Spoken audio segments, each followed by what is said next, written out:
그리고 오늘 말씀 제목은 복음과 만났으니 그 다음이 벌어지는 일입니다.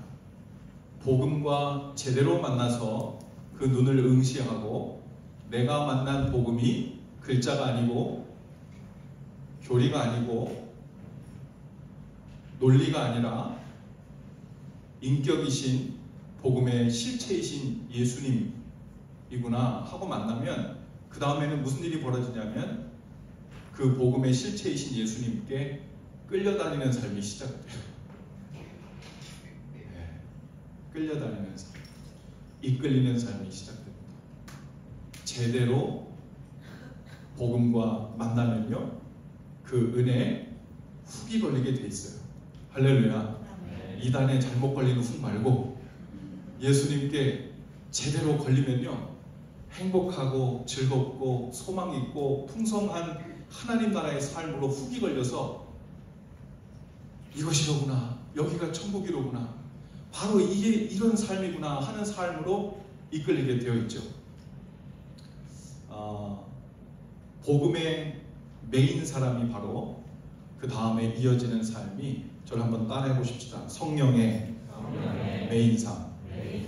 복음의 메인은요 성령의 메인이 되어 있어요. 왜냐하면 복음의 실체는 살아계신 예수 그리스도이고, 살아계신 주님은 승천하셔서 오늘 우리를 성령을 통해 인도해 주시기 때문에 복음을 만나고 메인 사람은 성령님께 매여 사는 일이 자연스럽게 물 흐르듯 연결되게 되어 있습니다. 내가 복음을 만났는데, 들었는데, 내가 복음을 안다고 하는데 성령님이 누군지도 모르고 성령님께 매여 산다는 말이 무슨 의미인지도 머릿속에 그리지 못한다면 둘 중에 하나예요. 잘 몰라서 그렇든지, 내가 지금 그렇게 이끌리고 있는데 이게 무엇인지 누구인지 잘 몰라서 그렇든지, 아니면 내가 복음을 안다고 착각하든지. 마태복음 6장 33절에 보면 우리가 잘 아는 말씀이 있어요. 그런즉 너희는 먼저 그의 나라와 그의 의를 구하라. 잘 알죠? 여러분, 이 복음이라는 어떤 문구나 잘 정리된 교리나 어떤 것이 아니라 복음의 실체이신 예수님과 만나면 바로 이 일이 시작되는 거예요. 먼저 그의 나라와 그분의 의를 위하여 사는 일이 자동적으로 연결됩니다. 야, 너 이제 하나님의 자녀 되었어? 이제부터 너에게 의무가 지어지는데 지금부터는 그분의 나라와 그분의 의를 먼저 구하는 삶을 노력하고 짜내서 살아가는 게 아니에요. 그분이 내 삶의 중심이 되고 가장 중요한 분이 되었기 때문에 이제는 그분의 나라와 그분의 의라고 하는 뜻 의자예요. 저스티스가 아니라 하나님의 윌, 아주 윌을 위해서 따라 사는 삶이 나의 즐거움이 되는 거예요. 그게 내 삶의 가장 중요한 일이 되죠.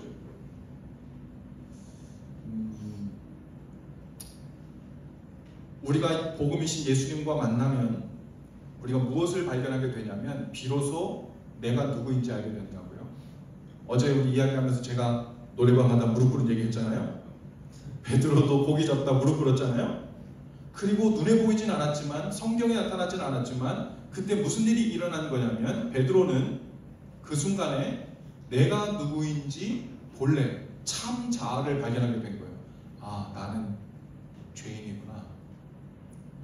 아, 내가 잃어버렸던 내 영혼의 고향이자 나를 창조하신 그분의 실체를 여기서 뵙게 되는구나.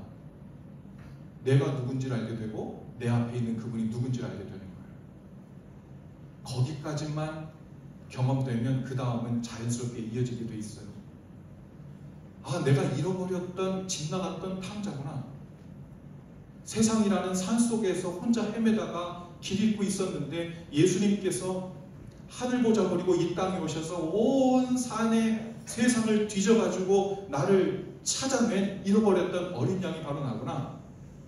그걸 알게 되면 그 다음부터 누가 뭐라고 하지 않아도 관계 설정이 돼요. 하나님이 우리 아버지시고 우리는 그분의 자녀라는 관계 설정이 되고, 또 하나는 나는 당연히 죽었었는데, 죄와 사망으로 죽었었는데 우리를 다시 살려주신 분, 즉 예수님은 우리의 구원자라는 관계 설정이 되고요. 당연히 1%의 여지도 없이 당연히 죽었어야 될 인생을 살려놓으셨으니 그 다음에 무슨 계산이 이루어질까요? 내 인생은 더 이상 내게 아닌 거예요. 주님 것이 되죠. 그러면 주님 나라와 그분 뜻 위에 사는 것이 우리의 행복이자 삶의 이유가 되는 거예요. 복음을 만나면 이렇게 복음에 이끌리는 일로 당연스럽게 이어집니다. 그런데요, 우리는 본래 자리를 찾은 안정감을 그제서야 얻게 되는데, 우리가 잘 아는 세상에서 말하는 안정감도 있죠. 평안이라는 것도 있습니다. 그런데 세상이 말하는 평안은요, 어떤 컨디션이 조절되었을 때 뒤따라오는 안정감입니다. 재정적 안정이 이루어졌을 때, 뭐 요즘 그런 말 하잖아요. 조기 은퇴, 경제적 자립 얘기잖아요. 요즘 경제적 자립의 의미는 그렇대잖아요. 일 안 하고 지금 은퇴해도 엄청 큰 부자는 아니어도 내가 하고 싶은 거 하면서 큰 어려움 없이 그냥 살 수 있는, 구조적으로 기본 소득이 들어오는 구조를 만들어 놓은 상태, 그걸 경제적 자립이라고 한다 그러잖아요. 그래서 젊은 사람들 중에서도 그 은퇴, 그런 의미에서의 경제적 자립을 이루고 조기 은퇴를 해서 내가 하고 싶은 것을 평생 하면서 사는 사람들 꿈꾸잖아요. 여러분, 그것도 우리 삶에 어느 정도 안정감을 줄 수 있을 겁니다. 경제뿐 아니라 건강도 그렇고 관계도 그렇고 우리 삶을 에워싸고 있는 다양한 환경들의 조건이 어느 정도 갖춰지면 우리는 그 안에서 안정감이라는 평안 비슷한 거를 잠시 느끼기도 해요. 그러나 성경이 말하는 주님이 우리에게 주신다고 하는 평안은 그런 종류, 그런 수준의 평안이 아닙니다. 조건 따라 움직이는 게 아니거든요. 예수님께서 우리에게 주신다고 하는 그 평안, 그리고 쉼은 세상이 우리에게 주겠다고 하는 방식과 전혀 다릅니다. 세상은 우리에게 어느 완전하고 풍요롭고 넘치고 흔들리지 않는 환경이나 조건을 구성해 줌으로써 우리에게 쉼을 주겠다고, 비로소 걱정 안 해도 된다고, 마음 놓고 살아도 된다고, 이제 너는 진짜 set free 되었다고, 이렇게 선포될 때가 하나님의 은혜라고 경험이라고 얘기하지만, 주님께서 우리에게 주시는 참 쉼, 평안은 그런 방법으로 오지 않아요. 우리가 잘 아는 마태복음 11장 28절 30절에 보면 예수님이 이렇게 말씀하세요. 수고하고 무거운 짐진 자들아 다 내게로 오라. 내가 너희를 쉬게 하리라. 나는 마음이 온유하고 겸손하니 나의 멍에를 메고 내게 배우라. 그리하면 너희 마음이 쉼을 얻으리니. 이랬어요. 수고하고 무거운 짐진 자들아 라고 예수님께서 부르셨을 때 여기서 말하는 수고하고 무거운 짐진 자들이란 어떤 종류의 사람들일까요? 일에서 해방되지 못하고 생업을 위해 주 4일, 주 5일 일해야 되는, 다 집에서 요즘에는 리모트로 일하는데 왜 우리 회사는 자꾸 나오라 그러는 거야? 이래가지고 무거운 짐을 진 자를 얘기하는 걸까요? 질병이나 삶의 고난이나 걱정과 근심한 일들이라는 짐을 진 사람들만을 이야기하는 걸까요? 물론 그런 것도 포함하겠지만 주님께서 여기서 수고하고 무거운 짐진 자들이란 이런 사람들이에요. 무슨 일을 하든지 얼마를 가졌든지 상관없이 내가 누구인지 모르는 사람이에요. 내가 누구인지 모르고 어디서부터 왔는지를 모르면 사실은 우리 인생 자체가 고난입니다. 불안입니다. 어디서 왔고 내가 누군지 모르는데, 내가 언제 어디로 갈지 모르잖아요. 다른 말로 하면 언제 죽을지 모르고 죽음 후에 어떻게 될지 몰라요. 우리는 늘 그 끊이지 않는 불안이 정서적으로 우리 삶 가운데 깔려 있는 거예요. 그 불안 위에다가 아무리 견고해 보이고 튼튼해 보이고 안정적으로 보이는 삶의 환경들을 아무리 쌓아놓은들 모래성 같죠. 내 인생 살다가 내 그 존재, 우리의 근본을 알 수 없는 그 불안을 누군가 어떤 일로 살짝 건드림을 당하면 그 위에 아무리 좋은 완전해 보이는 환경들을 다 쌓아놔도 다 무너지는 거예요. 그게 내 불안을 커버해 주지 못해요. 내 두려움을 어떻게 해주지 못해요. 답을 주지는 못해요. 그래서 수고하고 무거운 짐진 자들이라. 내가 어디서 와서 어디로 가며 무엇을 위해 사는지 모르기 때문에 당연스러운 결과로 어떻게 살면 행복한지도 모릅니다. 그러니 세상이 가르쳐준 방식대로 이렇게 살아보니까 기쁘더라, 행복하더라, 사람들이 알아주더라, 으쓱하더라, 슬픈 마음에서 약간 벗어날 수 있더라, 정서적으로 그래도 덜 불안할 수 있더라, 내 삶에 좀 도움이 되더라. 여러분 그런 광고 보셨죠? 캄 광고 보셨어요? 나만 보나? 여러분 다 인스타를 하는구나. 인스타에는 이 광고가 안 나와요? 제가 지금 들어가는 페이스북에는 엄청나게 많이 나오는데 캄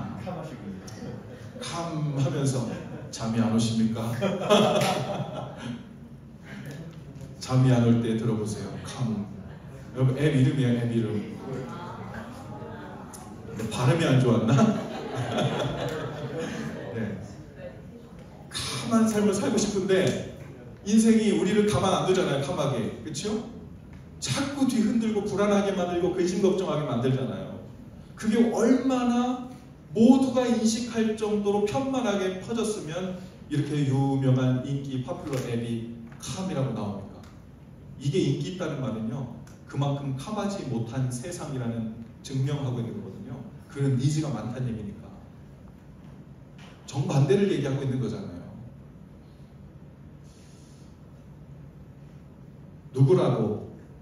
누구라도 생각하기를 예수님께서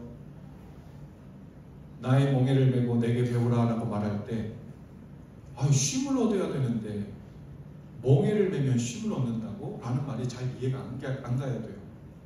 누구라도 생각하기를 우리가 세상에서 원치 않게 메고 있는 여러 가지 멍에들을 다 벗겨주고 치워주는 게 셀프리 하는 거잖아요.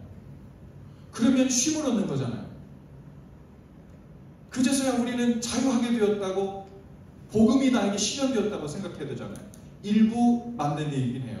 근데 성경 전체를 살펴보세요. 예수님은 오셔서 병에 걸린 사람들, 심지어 죽은 사람들도 살려주시면서 일부 죄로 인해서 트위스트된, 죄로 오염된 결과물로 나타나는 수많은 일들이 발생하고 있는 이 세상의 고통과 무거운 짐들을 일부 고쳐주시긴 하셨지만 다 고쳐주시지 않았어요. 그 얘기는 주님께서 이 땅에 오셔서 우리가 아직 이 세상을 살고 있는 동안에 주님께서 우리에게 주시고자 하시고자 하는 메인 사역은, 메인 퍼포스는 우리가 이 땅에서 지고 있는 세상의 질병, 근심, 경제적 어려움, 반기도 이 모든 것을 말끔히 해결해 주는 게 포인트가 아니라고요. 하나님 나라는 마치 이러한 것이다라는 것을 보여주기 위해서 표적으로 이러이러한 일들은 보여주셨지만 모든 어그러졌던 것들이 회복되고 병에 걸렸던 것들이 나음을 얻고 고통이 없어지고 눈물이 사라지는 바로 그 하나님 나라를 설명하기 위해서 하나님 나라는 마치 이와 같으니 라면서 가르쳐도 주시고, 그리고 모든 기적을 행하실 때 사실은 그 앞에 침묵으로 생략된 거예요. 하나님 나라는 마치 이와 같으니 5,000명 먹이시고, 하나님 나라는 마치 이와 같으니 소경을 다시 보게 하시고, 하나님 나라는 마치 이와 같으니 안진뱅이를 일으키시고, 모든 것이 회복되고 달라지는 것을 의미하긴 해요. 그러나 주님께서 그 방법만을 메인으로 삼으셨으면 주님은 여기에서 말씀만 하셔도 옆집에 이 윌리엄 베이에 있는 모든 병자들의 병을 다 낫게 하실 수 있잖아요. 그렇잖아요? 근데 그 일을 안 하셨어요. 어쩌면 여러 이유 중에 하나는 우리가 완전한 하나님의 나라에 가면 그것을 경험하게 되기도 하겠지만, 두 번째는 우리가 주님이 우리에게 주신 복음이자 복음의 목적을 오해할까 봐 그러실지도. 왜냐하면 주님께서 수고하고 무거운 짐자를 다 데려다가 세상에서 짐지고 있는 거 다 벗겨주면 천국이라고 착각할까 봐. 여러분 성경 잘 보세요. 예수님이 먹이게 해주신 5,000명들, 그 빵을 먹고 5천 명 예수님이 공급해 주신 빵을 먹고 난 사람들이 계속 쫓아다녀요. 예수님을. 제자들이 그래요. 예수님, 사람들이 계속 쫓아옵니다. 참 쫓아와요. 예수님 뭐라 그럴까요? 제자가 된 게 아니라는 거예요.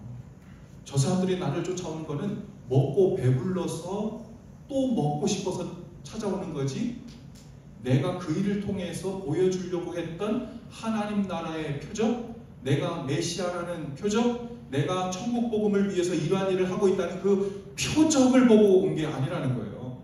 주님께서 그 모든 일들을 하신 것은 하나님 나라 천국 복음을 증거하고 나타내기 위한 표적으로 주신 거거든요. 자, 이제 예수님께서 세상과는 다른 방식으로 우리의 멍에를 끌어주시고 자유케 하시는 방법이 있어요. 그것은 바로 세상의 짐을 벗기시고 주님의 멍에를 거기에 끼우시기도 하시는 방법이 있고요. 또 하나는 세상의 짐을 완전히 벗겨내지 않으셨는데 거기에다가 주님의 멍에를 얹어주심으로 새 멍에를 받은 상태로 삶의 방향을 돌려 하나님 나라를 향해 살게 하시는 방법으로 우리를 set free 하게 해주시는 거예요. 할렐루야. 여러분, 우리가 고난당하고 아파하는 이유는요, 우리의 삶이 충분히 편리하지 못하기 때문에 고난당하는 게 아니고, 삶이 어려운 게 아니라 내 삶을 충분히 조율하고 조정하지 못해서 그런 게 아니라 방향이 잘못되어 삶의 방향을 잃었기 때문에 그렇습니다. 그래서 우리 사는 게 다 고통이고 고난이고 피곤하고 어려운 거예요. 다메섹으로 가다가 예수님을 만난 사울은, 잘 보세요. 예수님을 만났잖아요. 셋프리 해야 되잖아요. 그 다음부터 바울이 어떻게 했습니까? 이제는 주님께서 날 자유케 하시고 이 세상에서 메고 있던 모든 멍에를 끌어주셨으니 나는 이제 우리 북아메리카에 있는 우리 일리노이 지역에 있는 윌리엄스 베이, 우리 여기 별장에 와가지고 산책 26마일 매일매일 걸으면서 아침, 점심, 저녁 맛있는 거 먹으면서 커피 한 잔 들고 저 의자에 앉아가지고 하루 종일 편히 쉬면서 주님 안에서 안식을 누려야 되겠구나, 그렇겠습니까? 그게 쉼이 아니었어요. 사도 바울은요, 예수님을 만나기 전에도 엄청 바빴어요. 뭐 하느라고요? 예수 믿는 사람들 잡다가 감옥에 보내느라고, 예수 믿는 사람들 핍박하느라고 엄청 바빴어요. 근데 그게 고난이었죠. 근데 예수님을 만난 후에는 어떻게 됐죠? 쉼을 얻었나요? 더 바빠졌어요. 더 바빠졌어요. 이제는 배 타고 막 1차 전도여행, 2차 전도여행, 3차 전도여행, 배 타고 가다 파선도 당하고요, 사람들한테 매도 맞고요, 40에 하나 감한 매를 3번이나 맞았대요. 40에 하나 감하면 얼마입니까? 39대, 그쵸? 그게 왜냐면 태장으로 당시에 40대를 맞으면 사람이 죽는다고 생각했어요. 그래서 생명을 빼앗기지 않는 정도만 최고형으로 할 때 태장을 39대까지만 때릴 수 있도록 법으로 정해놓은 거예요. 그러니까 죽도록 맞은 거죠. 죽도록 3번이나 맞았대요. 39대 맞으면 반드시 안 죽을까요? 40대 맞으면 죽는데 39대 맞는다고 반드시 안 죽을까요? 아마 몇 번 꼬꾸라지고 기절하고 했을 거예요. 예수님 만났는데, 쉼을 얻은 인생인데, 안식을 얻은 인생인데, 밖에 나가니까 똑같이 고난이 있고 어려움이 있고 매를 맞고 막 기절했다 일어나고 파선당하고 독사에 물리고 뭐 별별들 다 당해요. 주님께서 그 삶의 멍에를 끌어주신 증거가 별로 안 보이는 거예요. 그런데 사도 바울은 나는 주님께서 나에게 메워주신 새로운 인생의 멍에를 확실히 맨 증거가 있었어요. 그것에 이끌려 평생을 경주하는 사람처럼 달리면서 그 힘을 다하여 달려가며 마지막까지 나아갑니다. 그게 바로 예수님이 말씀하신 수고하고 무거운 자들아 다 내게로 오라 내가 너희를 쉬게 하리라. 그리고 뭐라고 하냐면 너희는 내 멍에를 메고 내게 배우라 그리하면 쉼을 얻으리라. 이거 잘 들어야 돼요. 예수님의 멍에를 맸잖아요. 그 말은 뭐예요? 성령에 매여 사는 멍에예요. 할렐루야. 이제는 내 마음대로 사는 거 아니고 내가 편한 대로 안식을 위해서 매니지하면서 사는 삶이 아니라 성령께서 나를 멍에로 싸서 이끌고 다니시는 그 멍에예요. 그게 나의 멍에예요. 예수님께서 말씀하시기. 그리고 내게 배우래요. 그 배우는 건 뭘까요? 멍에 잘 이끌려 다니는 삶을, 그 순종하는 삶을 배우라는 거죠. 마치 예수님이 고난당하시고 하나님께서 메워주신 사명의 멍에를 안고 십자가까지 가셔서 끝까지 순종하신 후에 죽으시고 하나님 나라와 그분의 뜻을 이루었던 삶처럼 이제 너도 내 멍에를 메고 나를 배우라는 거예요. 누구든지 나를 따라오려거든 자기를 부인하고 자기 십자가를 지고 나를 따를 것이니라. 이 말씀이 이런 의미 아니겠습니까? 그런데 그 결국이 뭐래요? 그러면 너희 마음이 쉼을 얻으리니. 이거 앞뒤가 맞는 말입니까 이거? 근데 그 멍에를 메고 사는 사람은 아무도 앞뒤가 너무 잘 맞아요. 진짜 쉼이구나. 이게 진짜 쉼. 제가 우리 청년 볼 때마다 우리 장로님, 권사님 두 분 보면은 저 두 분은 어떻게 저렇게 사실 수 있을까 놀라워요. 저보다도 더 바쁘시고, 아니 풀타임 잡을 가지시면서도 또 풀타임으로 사역을 하시는 것 같아요. 풀타임만이 아니에요. 밤이고 낮이고 없어요. 그렇죠? 그런데 저 열정이 식을 줄 모르고, 그리고 무슨 실망이나 디프레션 되는 것 같은 모습이 물론 있겠지만, 여러분 있겠지만 잘 발견되지가 않아요. 대단해요. 나는 많이 들키는데 대단하죠. 근데 저는 그렇게 생각해요. 이게 짐인 줄 알죠? 우리가 다 짐이잖아요. 똑같이 잠을 못 자야 되고, 내 재정을 투자해야 되고, 누군가에게 마음을 쏟아야 되고, 안 들어도 들어야 되는 원망 소리 들어야 되고, 불평 소리 들어야 되고, 오해도 받아야 되고, 이거 다 해야 돼요. 여러분 사역하는 게 쉬운 게 아니에요. 사람들이 다 똑같나요? 다 내 마음 같은가요? 그러지 않아요. 여기만 해도 MBTI 다 다르잖아요. 그렇죠? 어제 여기 앉아가지고 캠프파이어 하는데 MBTI 하는데 서로 막 얘기했어요. 나는 N이에요. 나는 극 N이에요.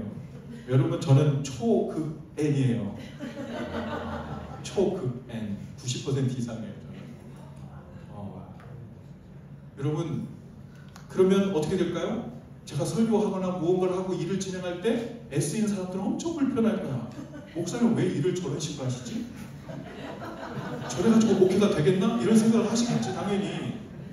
자기 세계관에서는 도저히 이해가 안 되고, 자기 세계관에서는 저렇게 해서는 일이 안 돼. 그게 확실해. 99%. 그걸 각자 하고 있단 말이에요. 그런 생각들을 각자. 제가 N이니까 이런 공평한 생각을 이해할 수 있다고 생각해요. 그래서 제가 여기 있는 것 같아요. 제가 특별한 은사가 아니고 특별한 능력이 있어서가 아니라 여러 다른 의견들을 가지고 있는 것들을 인정할 줄 아는 그 포지션으로 하나님이 주신 것 같아요. 여러분 이렇게 다 달라요. 사역이 쉬운 게 하나도 없어요. 우리 2030 코디 하시는 영선 형제님 오셨는데 엄청 힘들어요. 박수 한번 하십시다. 보세요. 얼굴이 벌써 까맣잖아요. 이제 2030 가까이 오니까 막 일이 엄청 많아. 강사님들은 막 뭐 프로필 보내달라는데 안 보내주지. 연락도 없고, 온다고 해놓고 왜 연락이 없는 거야. 그렇죠? 그렇죠. 우리 뭐 2030 물품은 많은데 어디 쌓아둘 데는 없는데 제일 교회 좀 쌓아두면 안 돼요? 우리 교회 쌓아두면 우리도 또 공간이 없어가지고 고민 중이야. 여러분 뭐 일이 보통 많은 게 아니에요. 여러분 이 시간 제가 얘기한 시간이에요.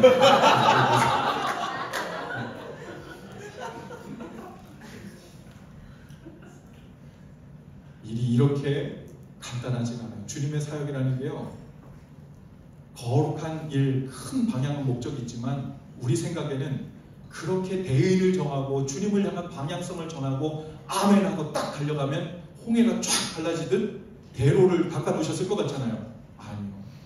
성경이 증명해요. 바울은 그리고 출발했는데 풍랑을 만나 파손을 당해. 이거 전도하라는 거예요, 말하는 거예요? 사명인 거야, 아닌 거예요? 헷갈리잖아요. 그런데 어떻게 된 줄 알아요? 가보면 파손당하게 하신 이유가 있어요. 가보면 남파당에서 섬에 도착하게 하신 이유가 있어요. 가보면 뱀에 물리게 하신 이유가 있고, 가보면 누군가 태장에 맞아서 로마 군병 앞에 들어가고 감옥에 갇혀야 되는 상황에 있음으로 인해서 복음을 전하고 드러내야 되는 역할을 해야 될 주님의 계획이 있는 거예요. 그런데 주님이 저를 구원하셨으면 셋프리 하게 해주셔야죠. 버든들 다 내려놓게 해주셔야죠. 그래야 자유로운 거 아니에요? 주님 사역 감당하려고 하는데 왜 이렇게 힘들어요? 여러분들 여기 임원들 이거 준비하느라고 보통 어려운 게 아니죠? 마음이 제일 힘들걸? 서로 마음 맞춰가지고 하려니까. 왜? 다 자기 스타일이 있으니까. 우리도 또 한 세상씩 갖고 있거든. 그리고 한 논리들 다 갖고 있거든. 거기다가 한 성격씩 다 갖고 있거든. 회장님이 제일 힘들 거예요. 박수 한번 해주십시오. 제가 교회 와서 회장님을 딱 보자마자 저 수연 회장님이시니까 여기가 이렇게 되는구나. 그런 생각을 했어요. 보니까요, 저리로 이런저런 의견들이 우리 쫙 모이는데요, 이렇게 모여들 때 그걸 어게인스트도 하지 않고, 그렇다고 완전히 그걸 블락도 하지 않고, 그러면서도 스며들 건 스며들면서도 그 안에서 소화를 쫙 시켜가지고, 이거를 리크리에이트 하더라고. 새로 만들어서 쫙 흘려보내는 리더십이 아주 대단하시더라고요. 여러분, 저는 이제 10년 목회해봐서 사람들 웬만하면 딱 보면 조금 알아요. 딱 보면 이제 10년 하니까 딱 보면 조금 알겠어. 근데 조금 아는 걸로 봤을 땐 그렇더라고요. 여러분, 하나님께서 우리에게 쉼을 주시고자 하시는 방법은 우리 인생의 버든을 다 내려놓게 함도 아니고, 주님이 우리에게 미션을 주고 난 다음에 야, 내가 너에게 두 가지 버든을 줬다. 네가 져야 할 세상의 버든과 나의 사명이라는 버든, 어떻게 시간과 일과 힘을 잘 매니지해가지고 두 가지 잘 감당해보렴? 이게 아니에요. 주님이 우리에게 주시는 평강은, 쉼은 우리가 살고 있는 인생, 내 삶의 자리의 버든에 그것에 코가 깨어서 그것이 목적인 양 살지 않고 성령에 매여 사는 삶이 우리 인생의 참 목적이라는 것을 발견하고 하나님의 영예를 그 위에 얹어주시는 거예요.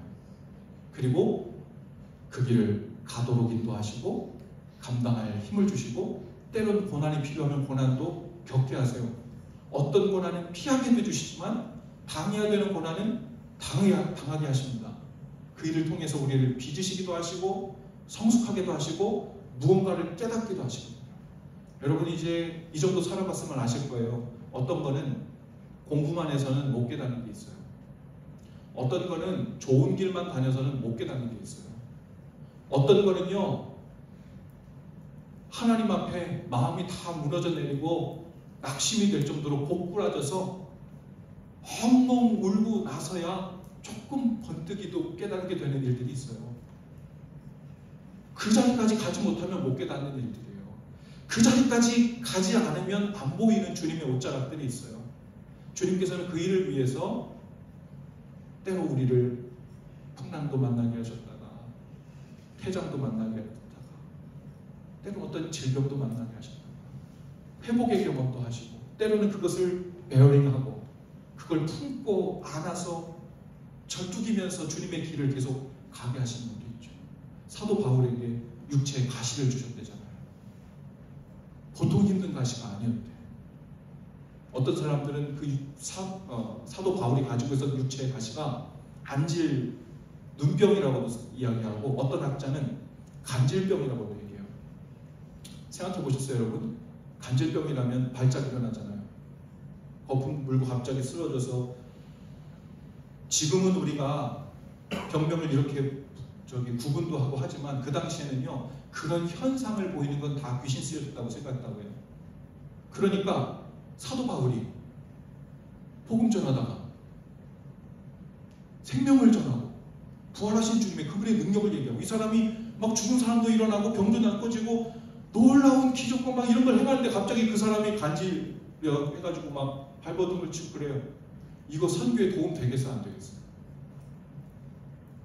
이거는 선교하라는 거예요, 말라는 거예요? 근데 주님이 안 고쳐줘요. 사도 바울이 주님 이거 아무리 생각해도 선교에도 도움이 안 돼요. 좀 고쳐주세요. 다른 사람도 아닌 사도 바울이 3번씩이나 죽게 간 거였더니 주님께서 말씀하시기를 더 구하지 마라. 내 은혜가 내게 족하다. 너 이거 아니면 기고만장할걸. 네가 하나님이 된 줄 알걸. 네 능력으로 뭐든지 할 수 있다고 생각할걸. 네가 은혜를 입은 사람이라는 너의 정체를 잊고 살걸. 그러면 내가 너를 이렇게도 사용 못한다. 미안하지만 이건 패키지로 가야 되는 거야. 그러지 않으면 건강하게 사용할 수 없는 일이에요.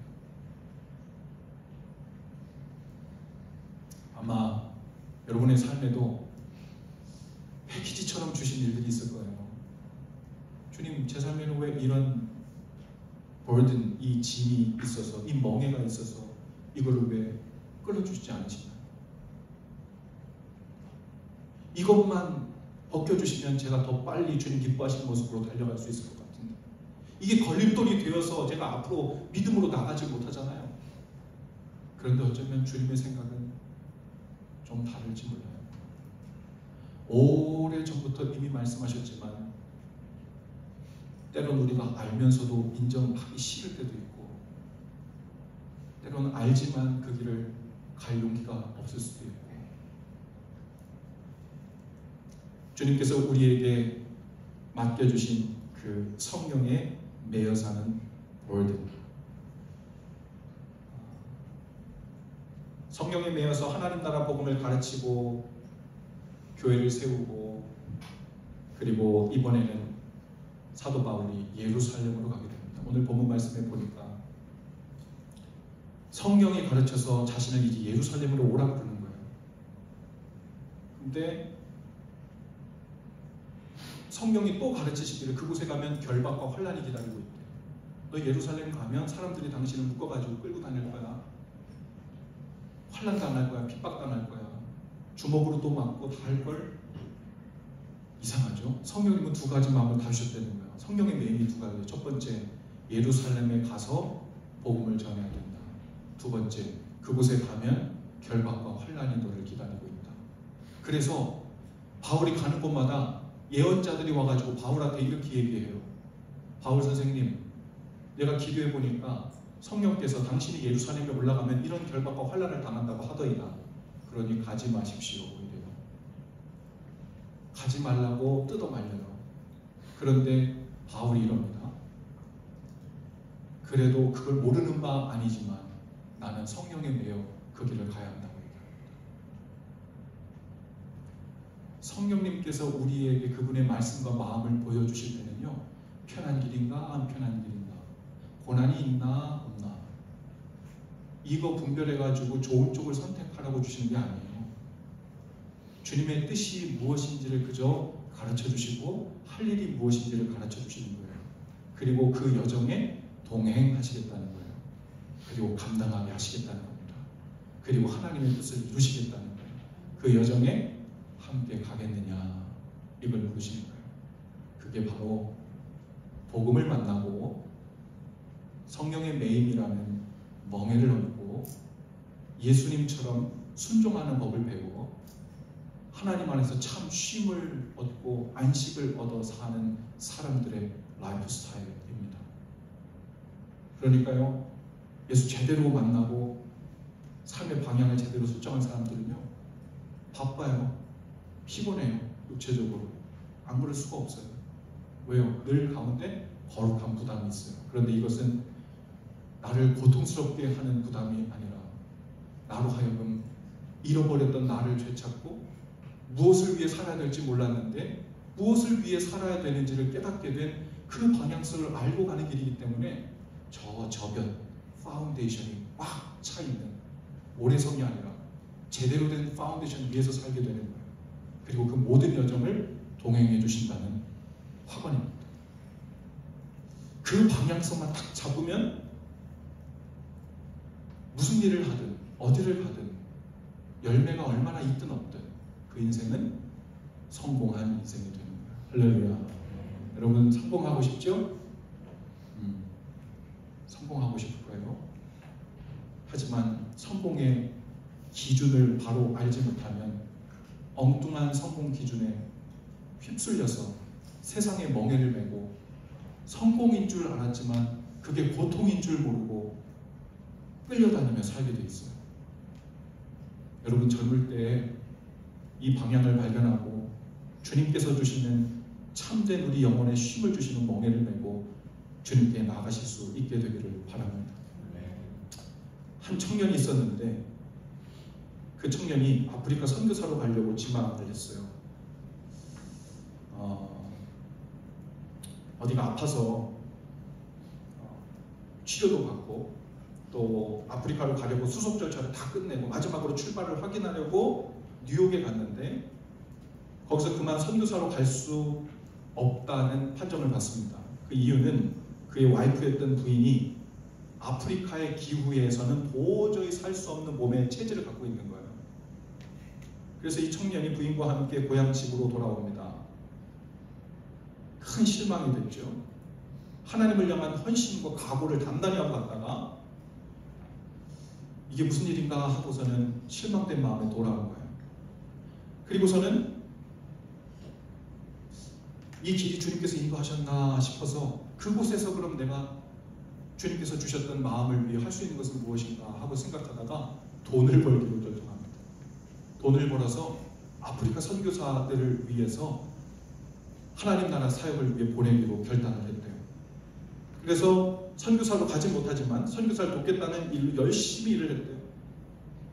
그 청년의 아버지가 치과 의사였는데 부업으로 교회 성찬식에서 사용되는 포도즙 만드는 일을 했다는 거예요. 그 청년이 자기 아버지의 그 사업을 인계받습니다. 그리고 주님을 위해서 돈을 쓰겠다는 한 가지 목적만을 위해서 일을 하기 시작했대요. 그리고 그 사업이 나중에 크게 번창을 하게 됐는데 그 사람의 이름이 바로 웰치라는 사람이에요. 우리가 만든 그 포도즙, 그 유명한 웰치 포도즙. 지금도 그 가족들이 이 웰치 포도즙을 계속 사용해서 교회에서도 우리가 성찬할 때 많이 사용하는 게 거의 웰치 것을 사용하죠. 길이 막혔지만 사명이 막힌 게 아니거든요. 내가 생각했던 루트가 막혔지만 주님이 우리를 부른 콜링이 캔슬된 게 아니거든요. 제가 두 딸이 있어요. 첫째 딸은 이제 서포모 올라가서 16살이고 10th 그레이드고요. 우리 둘째는 이제 6th 그레이드거든요. 어느 날 우리 첫째 딸 인스타그램에 봤더니 거기에 우리 친구해요. 저도 하고 또 그래서 거기에 계정에 그림이 하나 있는데 뭐라고 되어 있냐면 계단 그림이 있고 나는 계단이 될래 이렇게 써 있더라고. 그래서 학교 데려다 주면서 이제 그런 얘기를 했어요. 보통 이제 뭐 중학교, 고등학교 이렇게 되면은 어른들이 만나 물어보잖아요. 너는 뭐 하고 싶냐, 뭐 되고 싶냐 이렇게 물어보잖아요. 뭐 유한이가 그래요. 아빠 나는 뭐 되고 싶은 거 잘 모르겠어. 물론 뭐 이런 것도 관심 있고 저런 것도 괜찮겠네 이런 생각을 하는데 거기 되고 싶다라는 거 아직 잘 모르겠어. 근데 거기 그 계단이 되고 싶다는 말은 무슨 말이야? 내가 뭐가 되고 싶은지는 잘 모르겠는데 나는 계단 같은 사람이 되고 싶어. 사람들이 나를 밟고 힘을 받고 도움을 얻어서 도저히 자기 힘으로는 올라갈 수 없는 사람이 나를 밟고 나의 도움을 얻어서 올라갈 수 있도록 그걸 이렇게 건네주는, 브릿지 역할을 해주는, 뭘 할지 모르겠지만 난 그렇게 살고 싶어.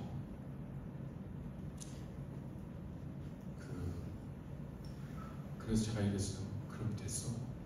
야, 아빠가 지금까지 들어본 사람들 중에